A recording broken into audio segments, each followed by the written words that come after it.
Hello, good morning and welcome to Newsdesk. Coming up, leadership of Civil and Local Government Staff Association of Ghana, CLOGSAG, urges members not to bow to pressure from various quarters to suspend its strike as it begins the nationwide industrial action to demand better working conditions of service.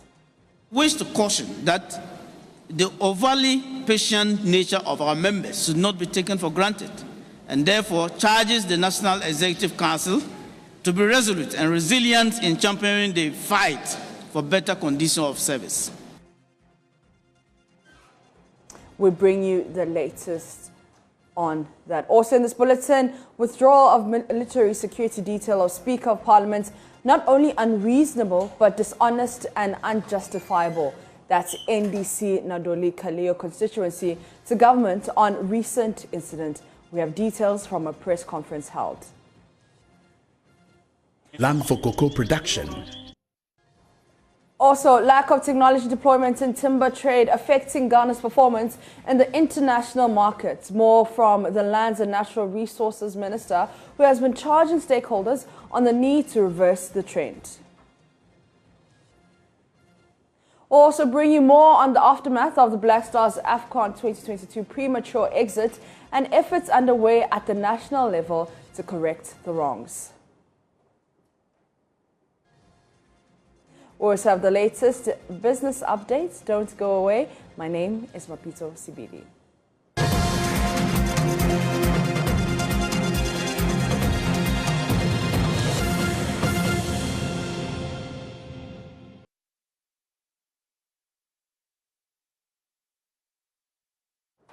Thank you for staying with us. In our first story, the Civil and Local Government Staff Association of Ghana, CLOGSAG, has charged its members not to bow to pressures from any quarters to call off the strike it is embarking on today, Thursday, January 20. The association says until their demands are met, nothing would push them to call off the industrial action. Leadership has been moving around offices, psyching its members on the need to stay resolute to their cause. At the Central Regional Council meeting in Cape Coast, Regional President of CLOGSAG, Alhaji Apam Nuhu, briefed the media on the measures put in place to enable them execute a successful industrial action. Richard Kojanyako has more. The Civil and Local Government Staff Association of Ghana made reference to the circular issued by the National Executive Council of CLOGSAG announcing the industrial action on the 20th of January.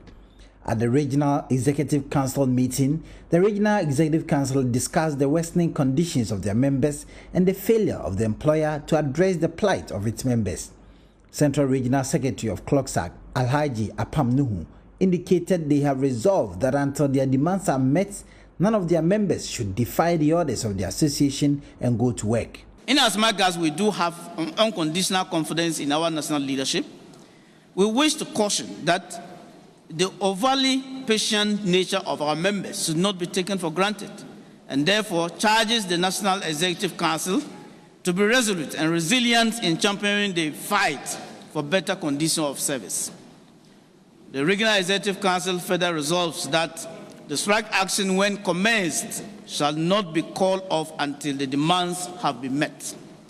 Members are urged to be steadfast and not to kowtow to any form of persuasion or threat from anyone or authority to report to work. The indefinite strike begins on Thursday. Reporting for Joy News, Richard Kwejunyako, Cape Coast.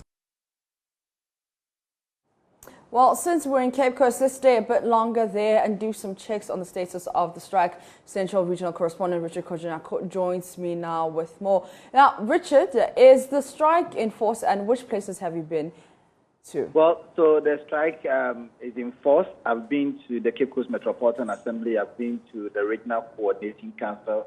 I've been to the Commended Negua for a Brim Municipal Assembly. I can tell you that all the offices that these workers work have all been locked, so you can't get even access to the offices, let alone to even see any of the staff working, with the exception of the NADMO, the National Service, the NCC, and then the Electoral Commission. All the workers are the Regional Coordinating Council. So it's really, so the machinery of these assemblies have been grounded to a halt, and so that is what is currently happening. The Regional Executive Committee is currently moving around to ensure that the people comply, their members comply. They indicated that they are not going to back down until the demands that they have stated in their memo have all been resolved. Until then none of their workers should go to work. All right, thank you very much. That's Richard Kojanyako, and he's in Cape Coast. But let's come back to Accra. Ernest Kojo Menu is at the Auditor General's office, and he joins us live with more. Ernest, what have you observed? Yes, I'm right here at the Registrar General's Department, and Max, you would know that this is usually quite a busy place today. But unfortunately, many of the people who have come here have had to be turned away by the security officers at post. Many of them very disappointed. We'll be here for just a few minutes.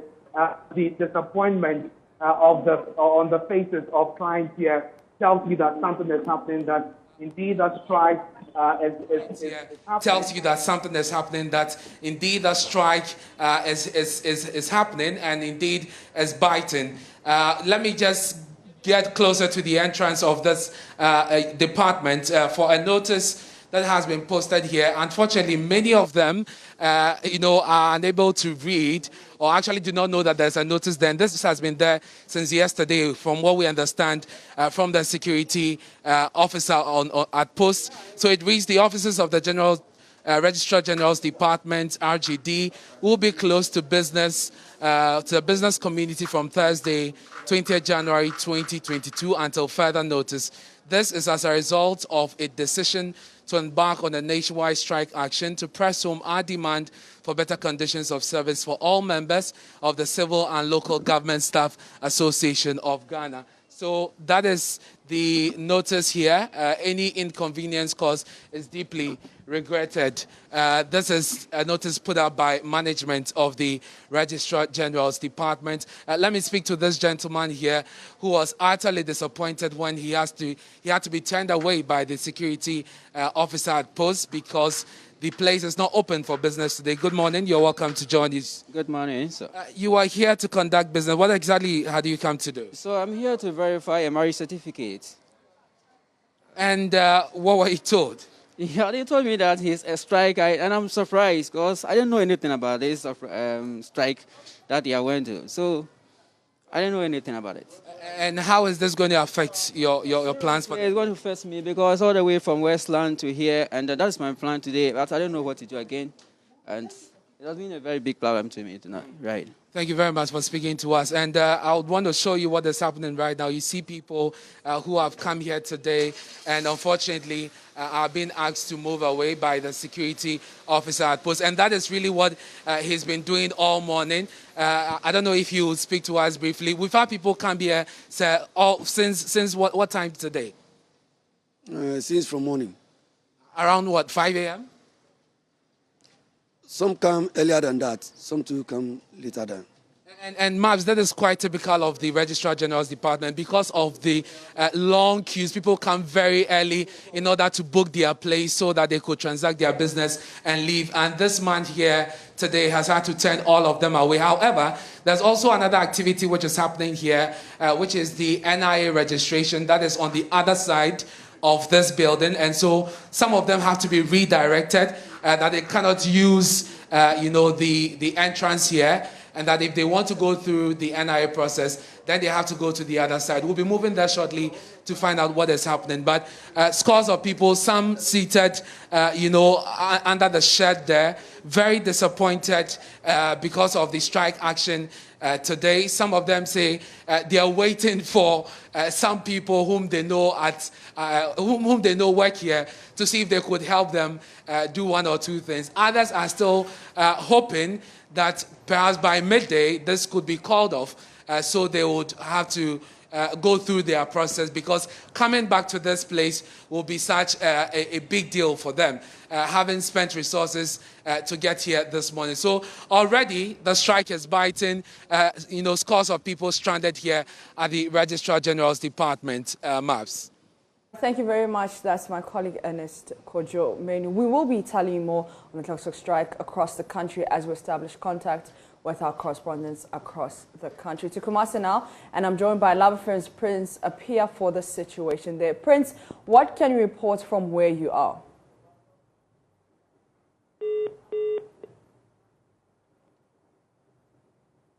All right, it seems like we have lost Prince up here there, but we do know that the Civil and Local Government Association has charged its members not to bow to any pressure from any quarters to call off the strike, and it's embarking on that strike today. We went to the Central Region, Cape Coast, where we understand that no business is taking place. And we also touched base at the Auditor General's office, and Ernest Kojameni was giving us an update, and there was a letter at the door just telling us about the situation, or warning its customers about the situation, that they would not be open today until further notice. So that's what's happening in a current Central Region. Let's go to Prince Apia. Prince Apia, what can you report from where you are? I can report that the strike has started in earnest, and most of the offices are not as active as they used to be. Most of the workers are not around in the ministry area that we visited. And so currently they've been told not to work, and so that is what is happening in most of the government offices and agency offices in the Kumasi area. Prince, have you spoken to any customers or people trying to get services done there? Obviously, most of them are not excited about the strike action because they heard of it this morning. Some have not even heard of the fact that the government officials and CLOGSAG workers are on strike. And so they are disappointed, those who have come to these agencies for services. And so that is really the situation here. All right, thank you very much. That's my colleague, Prince Apia, and he's reporting from Kumasi. We will be crossing over to other parts of the country later for more on today's strike. You want to stay with us for details and for the latest. But let's go to the Upper West region, where National Democratic Congress executives in the Nadolikaliyo constituency of that region have described government's withdrawal of military security detail of the Speaker of Parliament, Alban Bagban, as not only unreasonable, but dishonest and unjustifiable. At a news conference at Sombo, the executive said the action can alter the promotion of the concept of separation of powers, which will invariably affect democratic governance. Correspondent Rafiq Salam reports.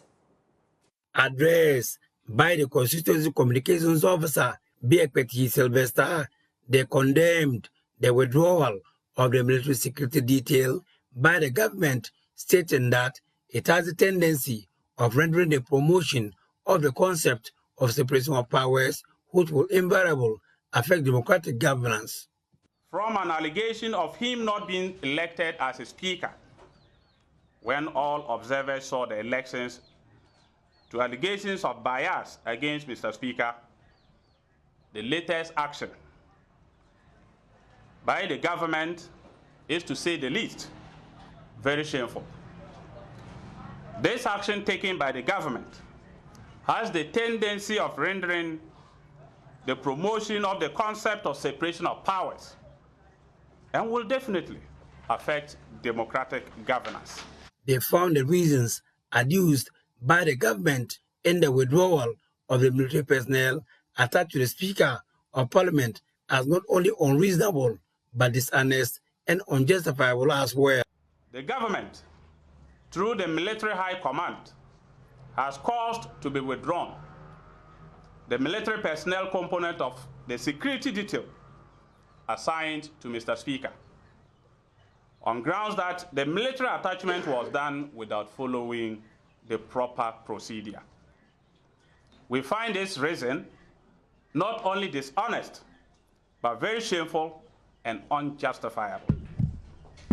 If there was any procedural flaw in the military attachment, it certainly was not on the part of Mr. Speaker. They call on all well-meaning Ghanaians to speak up against the issue, for what is good for the goose is also good for the gander. Hereby call on all well-meaning Ghanaians, the chiefs and people, especially of the 5 regions in the north in particular, to speak up and stand against such blatant discrimination.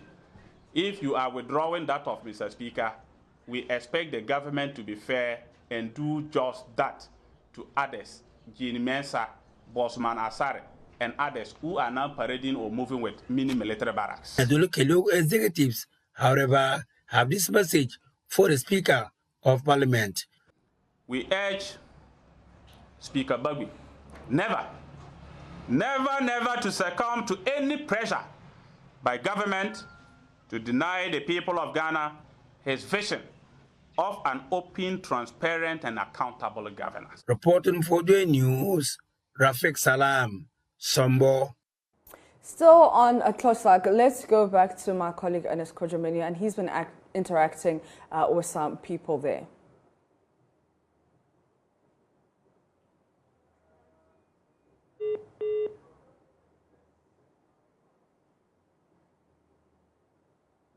All right, so we do understand there at the Registrar General's office, some people were trying to register their SIM cards and re-register their SIM cards. Let's go back to him. Hello, Mark, can you hear me? Yes, I can hear you, Ernest. What's happening now? Well, the disappointment and the frustration continues. We're recording more of that here. Well, the disappointment and the frustration continues. We're recording more of that here at the Registrar General's Department. I want to interact with some of the people who have come here today, but unfortunately have to be turned away because of the strike by CLOGSAG. Hello, sir. Good morning. Good morning, sir. You have come here this morning to transact business. What exactly?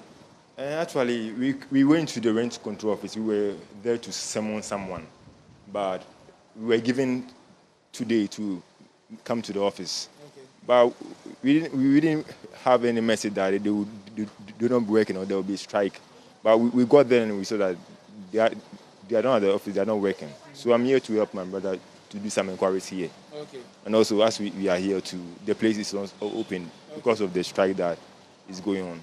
So that's interesting, Mabs, because he has been to the rent control. Over there, he's been disappointed, no services. And here at the Registrar General's Department as well, he's been turned away because of the strike. So it's quite unfortunate for him. What are you going to do from here? There's nothing to do now, just to go back home because the day is already wasted because I should have gone to work. But since I was told to come to the office for the sermon, so there's nothing to do, just to go back home and have some rest. You were told to come today. Today, but it's on the letter given to me. Okay. Yeah. But unfortunately, this has been affected by the strike, and you didn't have enough notice ahead of this. Sorry about that. You are with him? Actually, they even took our number, and at least they are supposed to even call us to tell us that they are not even coming. Okay. You get me? Yeah. But no call, nothing, no message, nothing. So it's like we don't know what we have to. Get me? We have respected order. We've come to you. For you to also tell us we are not coming, there's nothing like that, which is not fair. It's not fair. I also came here to register a business and look at what is happening. At least for this place, they have a notice, at least. But over there, no notice, nothing. Not even a phone call. But meanwhile, we came to you, you took our numbers, everything. So for you giving us a date, 20th of January, we should come. We've come to, there's nothing. I think it's not fair for a department, such a department like this to operate like that. Yeah. Thank you very much, and sorry about that. And so, Mabs, that is what is happening here at the Registrar General's Department. And as you can see, many trying to get up to speed with the action for today, reading the notices there. Let me speak to this gentleman as well, who has come here to transact business. Good morning, sir. You're welcome to join us. Good morning.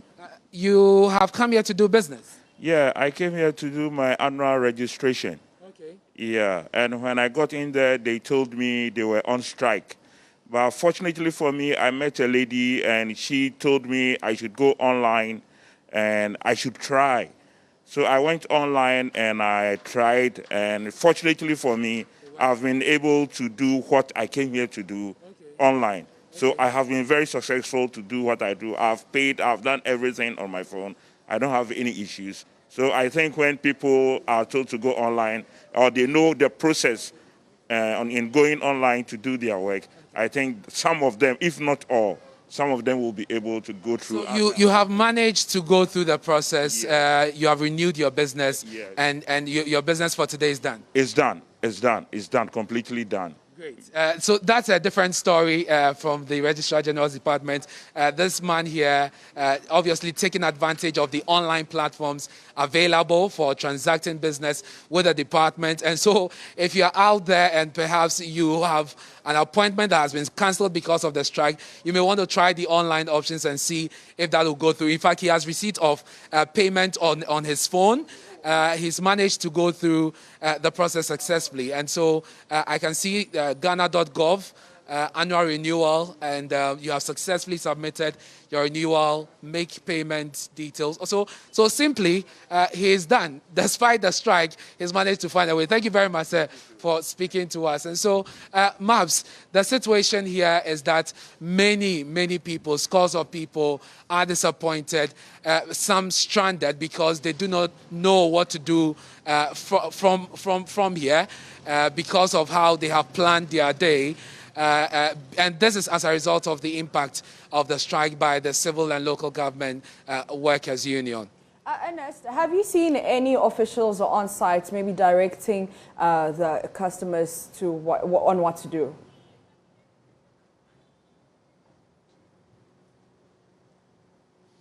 So here we only have the security officer who is at post simply telling customers that we're on strike, and we are not working, and so you have to go and come another time. When next, he does not know, because we all do not know when the strike will end. And so that is simply what is happening here. And like I mentioned earlier, there is also another business on this premise, which is the NIA registration. And so some of them have to be redirected to go there. That, I understand, is ongoing. And so we've not seen any officer here yet, but I do know that there are some staff in there. I'm not so clear why they are here and what they are doing, because they're supposed to be observing the strike. But I can tell you that we have some staff in there, perhaps just to keep a few essential services running. All right, and have you been able to speak to them?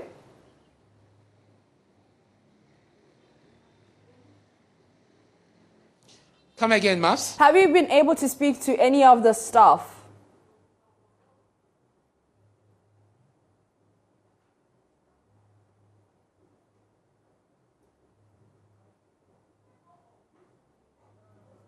Once we get somebody who is willing and able to speak to us, we'll bring that interview to our viewers. All right, thank you very much. That is Ernest Kojomenu, and he's at the Registrar General's Department here in Accra. But let's try and go to the Volta region. Ivy is there.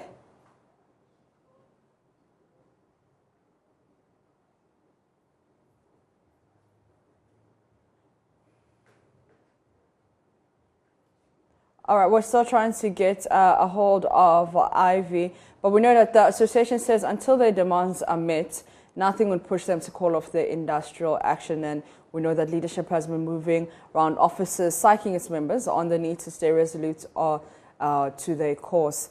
We've been to Kumasi, we've been here in Accra, also been to the central region, and it seems like they are on strike. Ivy, good morning. Can you tell us what is happening on the grounds and where you are? Hello? Hi, Ivy. Yes, good morning. Yeah, so what can you report from where you are? Well, currently I am at the North Tongue District Assembly, where the assembly is virtually empty with only the District Chief Executive Divine, Fenu, and 2 audit staff working, and then the security man, of course. All the staff of the assembly are not in office. The offices are locked.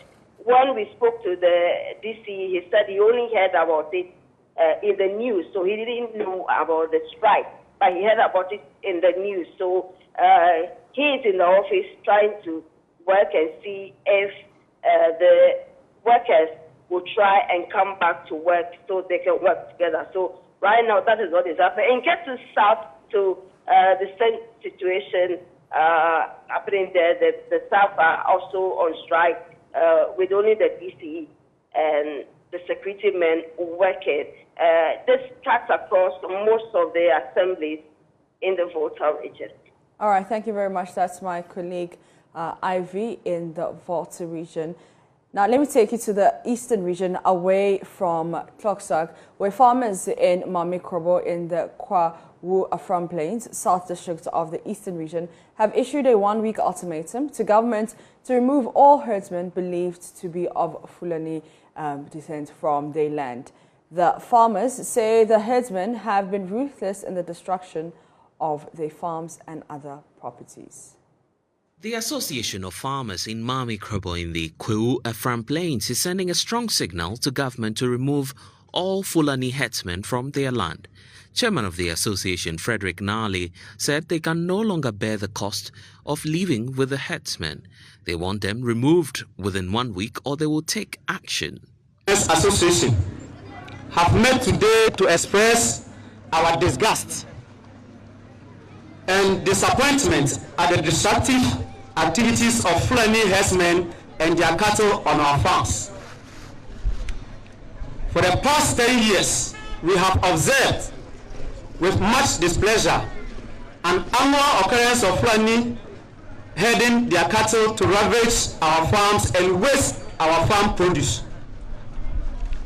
We have reached the limits of our patience and we cannot take it anymore. In response to the continual clashes between farmers and herdsmen, especially during the dry season, fodder banks were created at the Koko and Wawasi near Eche Amanfrom. The fodder banks having been created, we heaved a sigh of relief because we thought cattle that were ravaging our farms would be kept in the fodder banks to put an end to the annual occurrences. But disappointingly, the fodder banks lie idle and unutilized while the cattle continue the annual onslaught on the farms of poor, hard-working farmers and rendering out overnight our hard labor. We further suggest to the appropriate authorities to take immediate steps to re-operationalize the fodder banks at Dogokrom and Wawase in order to keep the cattle from destroying our farms and our farm produce. We further wish to make it categorically clear that we intend to take steps to protect and defend our lives and properties against the Fulani herdsmen and their destructive modus operandi with their cattle if authorities fail to take appropriate action to curb the Fulani unbridled destruction to our farms and farm produce. Chief of Kwewu Abetifi, Achimfo Asiedu Ajiman, is equally worried.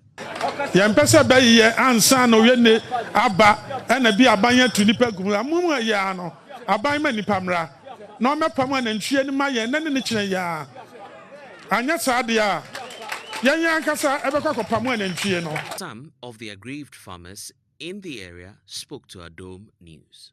Niye emmeye because ubako wafo no mo atwetwa na twa wi obanche ni nyina o ka mo se obanche ha ben no mawe ha ben so mo wi a banche na ntimi mbo se me bisa Fulani fo se ena ben se twa na twa dia na mba pena na na de tro mo wi a banche nwura no o ka mo se banche nwura no mawe mba no kwa fo mo na mo wache mo atomo mo na enti yogu de asem ba police station a unhu asem no tukura no mo Fulani fo akwa gibi bi adi so mo ye do ye nim na mo ka hwe maye no masa kire mu atum say that na akopam na ntwe no and I say enya ne dem biem say na ntwe no yempam wo yafom biem banchio atuko abro yempam wo ha biem mudi na ntwe no kura ba be gina nche mu wa wase wo ka se twe no ho kakra me bu abro ni wie no aba wase me wofuo no me wi ne man ade be che no no ma ba be wi ne man ya nti esra ban ommomode an mmoae nso enya sa ade a de yenni babia ko haya na eye adwuma yanso yenni hwi ye besre sa ban so onye ye mmoa.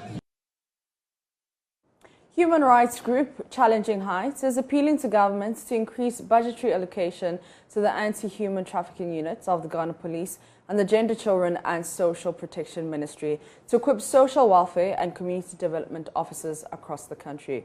President of the organization, James Kofi Annan, expressed worry that Ghana may not achieve 8.7 of the Sustainable Development Goals, which aims at the elimination of child trafficking and modern slavery in all its forms by 2030. He made the appeal during the launch of its 2021 report, in which he disclosed about 153 children were rescued through their collaboration with the police.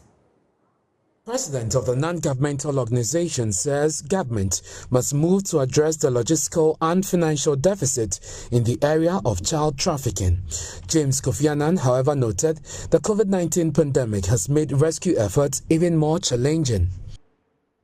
The COVID-19 pandemic has eroded the gains made in the sector and worsened the vulnerabilities of women and children, making it difficult to predict when communities could rebuild resilience against slavery.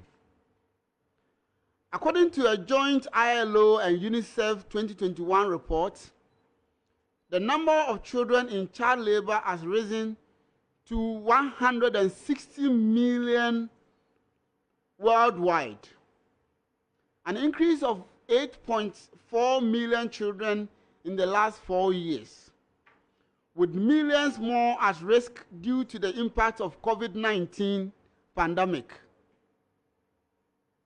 This is the first time in 2 decades the global community has witnessed increase in the number of children affected by child labor. He told the media that the collaboration between the organization and the Anti-Trafficking Human Unit of the Ghana Police Service resulted in the rescuing of 153 Ghanaian children between the ages of 6 and 13 from modern slavery. Challenging Heights is pleased to announce to you that it rescued a total of 153 children from forced work, human trafficking, and domestic servitude in our 2021 program year. Those freed are made up of 106 boys and 47 girls who were between the ages of 6 and 17. These children were mainly from 12 out of the 16 regions of Ghana. This brings to over 1,700 the total number of children Challenging Heights has rescued from slavery in the fishing communities in Ghana since its establishment. I am particularly worried that the global community might not achieve the 2030 targeted goal 8.7 of the Sustainable Development Goal on the elimination of child trafficking and modern slavery in all its forms. Isaac Kwesi Damwate Kwei, a victim who was rescued from slavery on the Volta Lake, shared with us challenges they had to go through at the hands of their slave masters whilst working on the Volta Lake. According to him, he was sold into slavery to offset a 700 Ghana cedi debt they collected from one fisherman for his late father's funeral.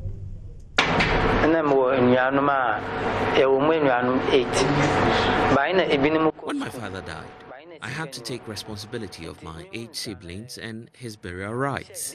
I didn't have money, and the date for the burial was fast approaching, so I took a loan of 700 Ghana cedis, which covered the burial expenses.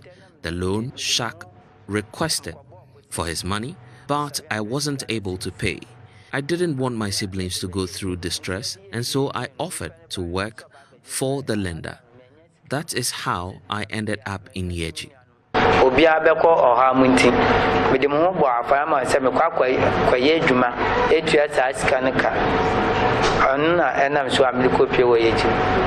He's appealing to government to support Challenging Heights and other organizations which are into the rescuing of children in slavery.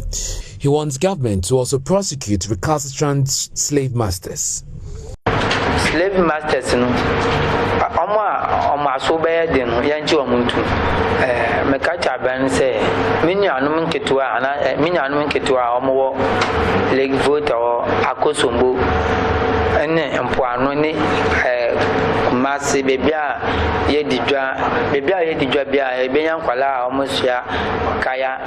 Masters must be arrested. The government should help Challenging Heights and other organizations who are bent on rescuing children from slavery. Challenging Night. Any other organizations in Omo to Omune say, Omo Pese, Omo Yisa, Kwalanufi, and Kwasumuno, Mr. Bane say, Ombo, na Bibi Biara, Omudesi, Omuni Subia, and we in Quinimity. You're still watching Joy Newsdesk with Nima Peter Sibili. Let's now update you on the security situation at Nima, and my colleague Manuel Kransing joins us live from the community for the latest. Manuel, is the heavy security presence still visible in the community as it was yesterday? I'm not asking about it, but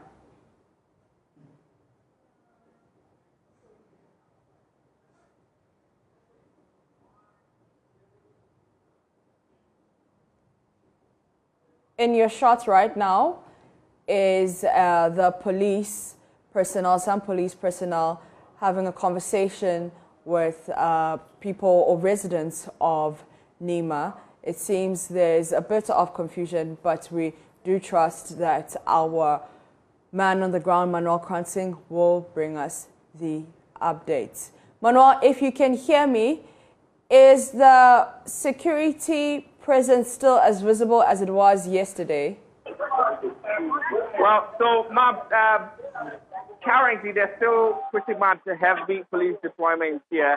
In fact, in just the past couple of minutes, we've seen the police officers do a stop and search over here. And we can see in your shot currently as some of the police officers stop and address some of the gentlemen over there. All of this, we're told, is in reference to the police heightened visibility and alertness on the ground. We're told that in just the past 24 hours, there have been 2 additional arrests from the 7 that were told earlier on Tuesday night.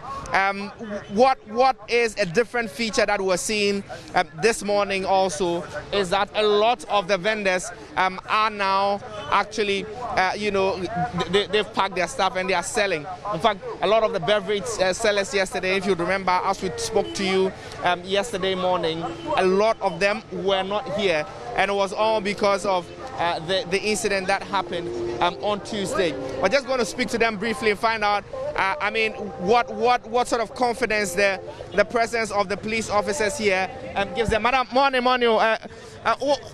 Sisi, our live, our joy news. Me pacho, and no, you send one bedroom, but and waba.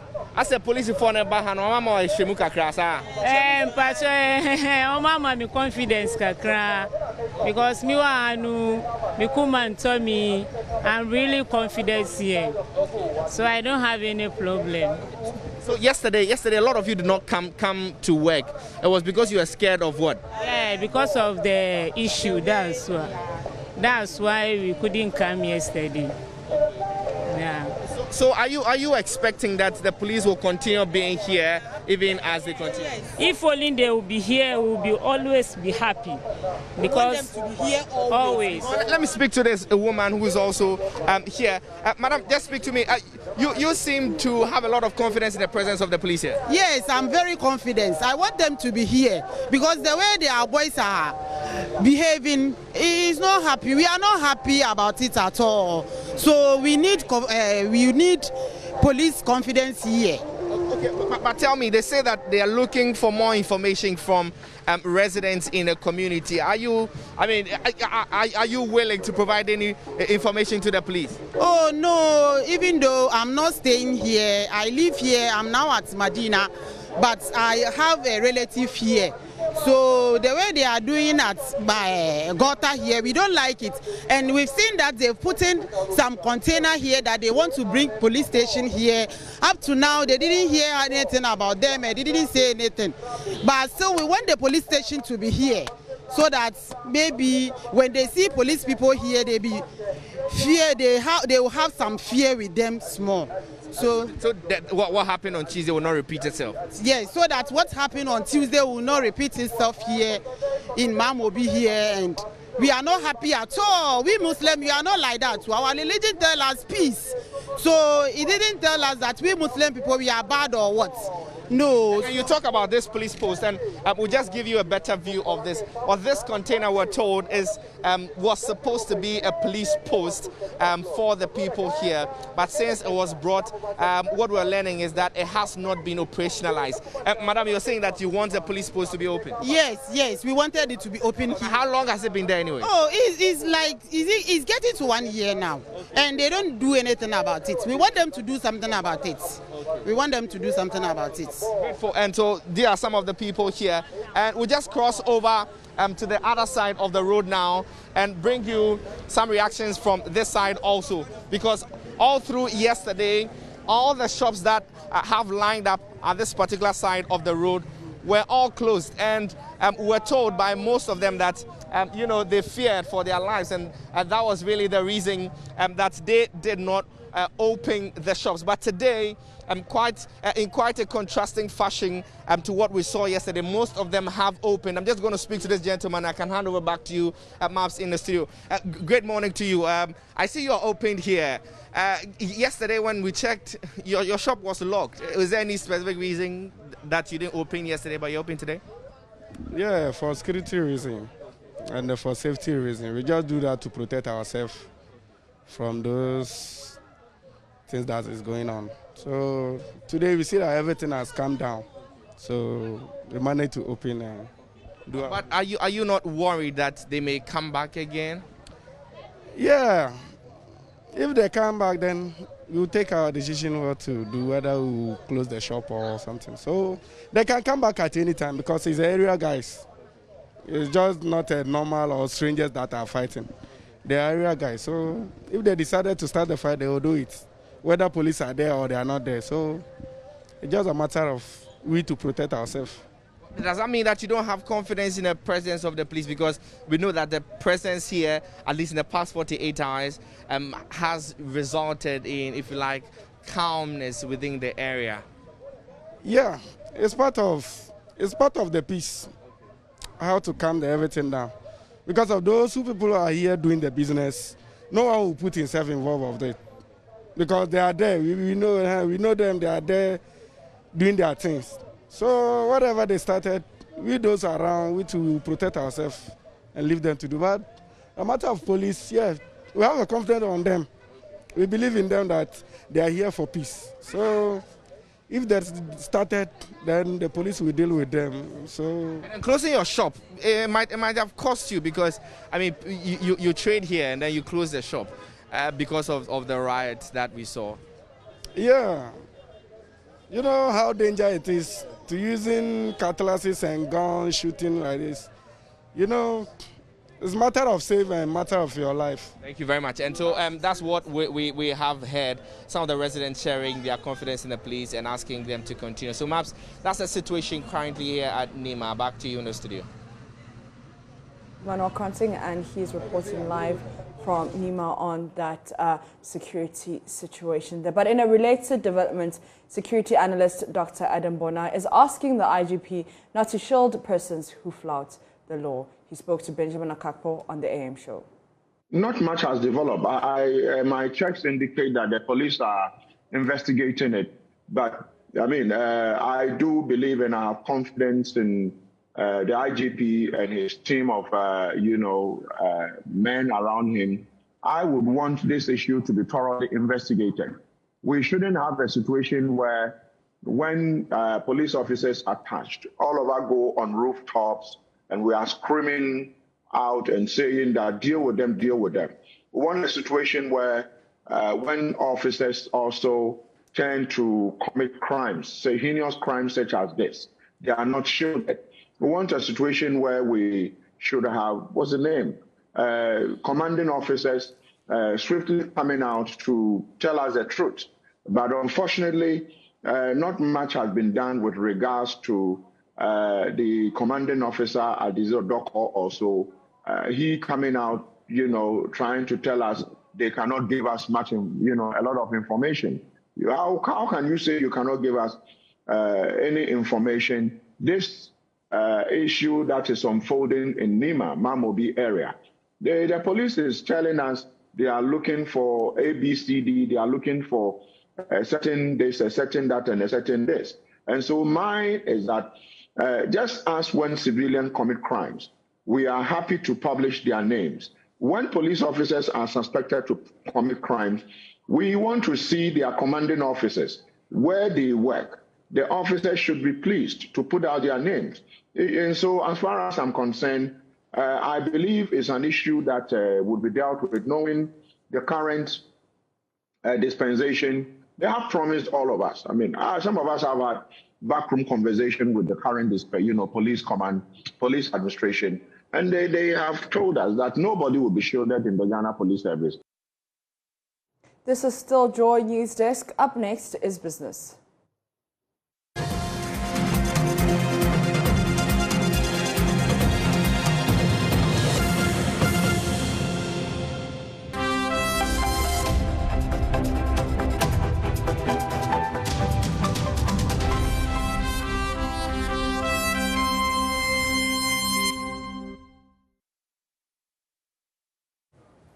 Hi, good morning. Welcome to Business. My name is Darryl Kwao.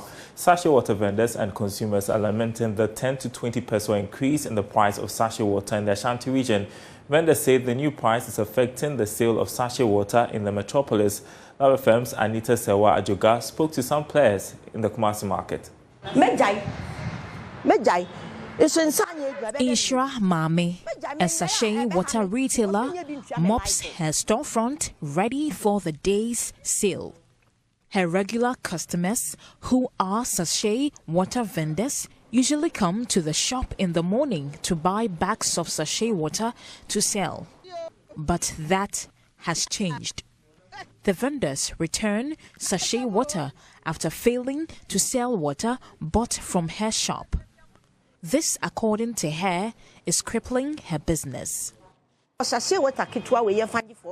really hard selling the water at 40 pesos.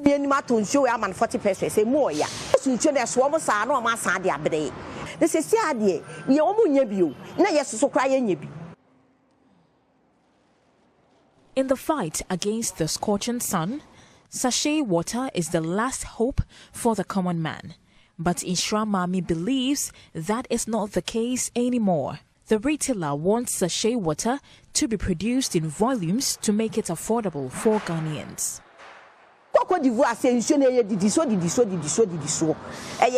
10 pesos, 20 pesos, 30 pesos. In other countries, sachet water is produced in volumes. We also need to adopt that strategy.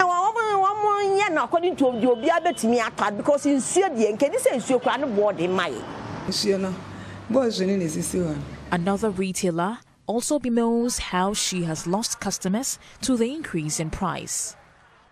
4 of my sales girls have stopped work due to the new price.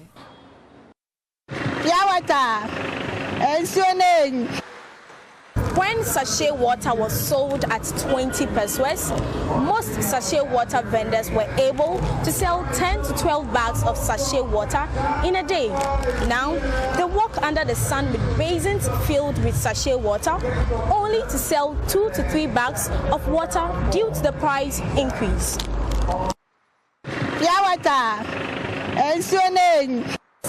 First, no more to Adiano, a monton assassins here. First, near Timmy Tom by 10 bags. Say about 5. The new price is affecting our business.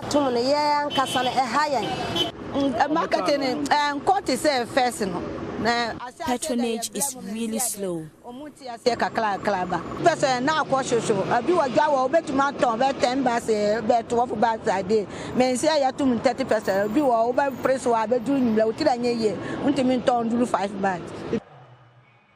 Sachet water consumers also want prices reduced. I have reduced the intake of sachet water due to the new price.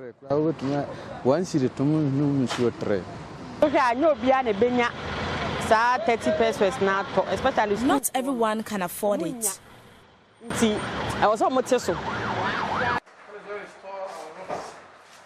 Raw materials such as plastic film roll and packaging bags for sachet water, as well as high fuel prices, are some of the reasons given by sachet water producers for the increase in prices of the commodity. Najib Dauda Justice is the manager of Tofa Filtered Drinking Water. The sachet water rubber, it was from 16 cedis per kilo, but now even I can say 15 cedis, 50 pesos.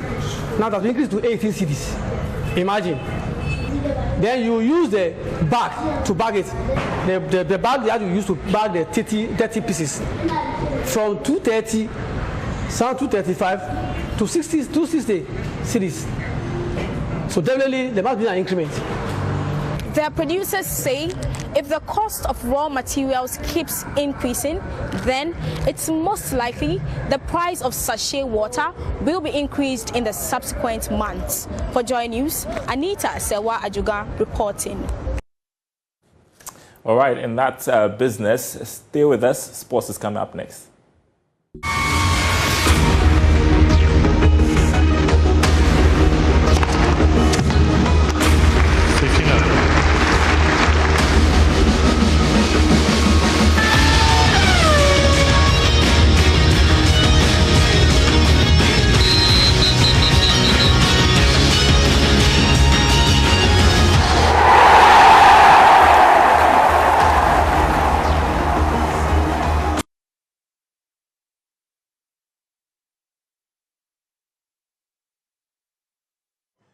It's time for sports, and Muftau joins me in studio. Today you didn't qualify it.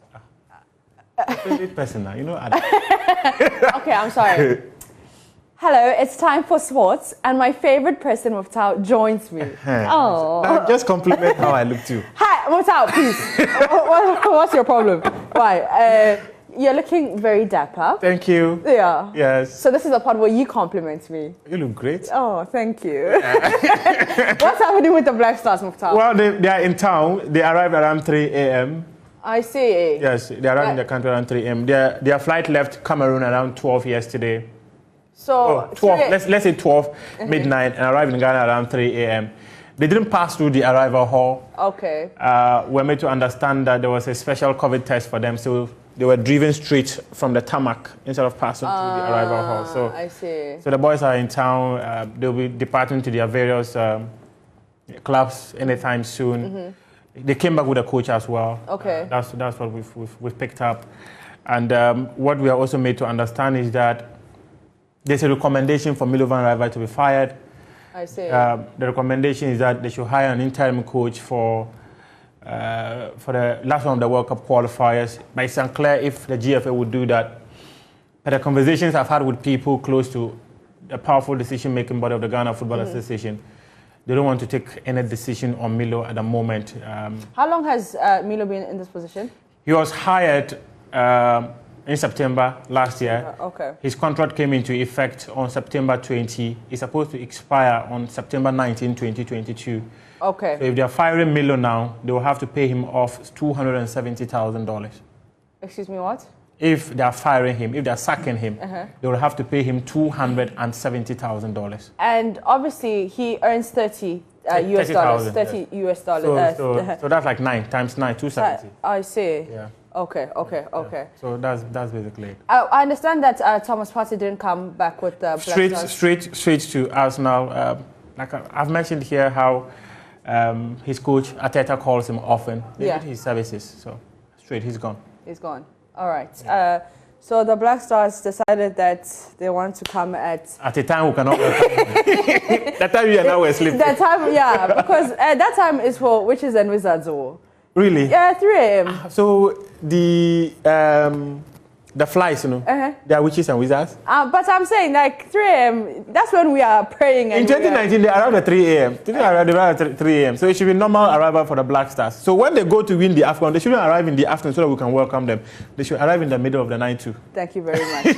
Thank you so much, Muftau. And that's how we end Joy Newsdesk. For more news, you can log on to myjoyonline.com. My name is Mapito CBD.